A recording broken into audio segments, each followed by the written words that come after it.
fizike, aspekti tyre sportiv, le për të dëshiruar. Ndoshta jo prej tyre, ndoshta prej ekipeve, prej menaxhimit gabuar, nuk dua të fajsoj asnjëri, sepse dua që të lej një fije shpresë për secilin lojtar. Ke lojtar që në fillimet e Silvinjos luante vazhdimisht, po t'jap disa emra.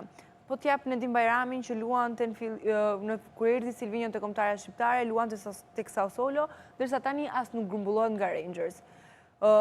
Ke lojtar si puna e Aslanit, që ishte dikur rezervë të Interi, por merrte 20 minuta për ndeshje, ndërsa tani është rezervë të Beşiktashi. Pra, le që ka rënë niveli i tij dhe nuk luan më në nivelit siç është Serie A, por ka shkuar në ligën turke.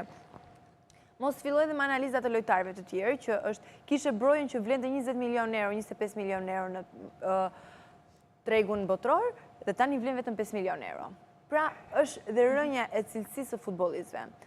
Nuk dua ta gjykoj vetëm trajnerin, sepse ai 20 ditë kohë 20 ditë kohë kishte që ishte në kombëtaren shqiptare dhe nuk mund të ndryshonte me magji. Ajo gjëja nuk ndryshon me shkop magjik.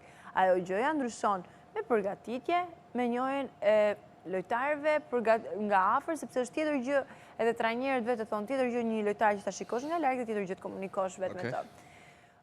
Mendoj që lojtarët duhet të shtrëngohen shumë më shumë dhe të zgjedhin dhe të ndrojnë ekipe nëse nuk po luajnë në ekipet ku janë. Dhe këtë gjë e them për të gjithë lojtarët e kombëtares shqiptare, me përjashtim të mbrojtësave.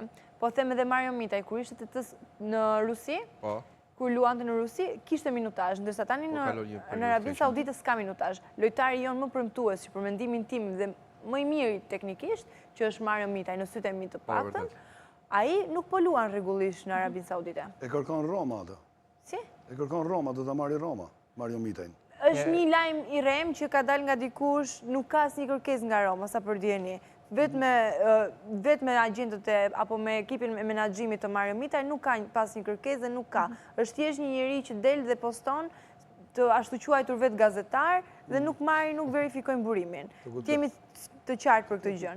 Dhe normalisht, në momentin që ty lojtarët e kombëtarës nuk të kanë minutazh, edhe Ismaili që vazhdimisht dëmtohet, ka të njëjtin dëmtim, problem që ka një vit e gjysmë. Reparti Ismaili me Ajetin është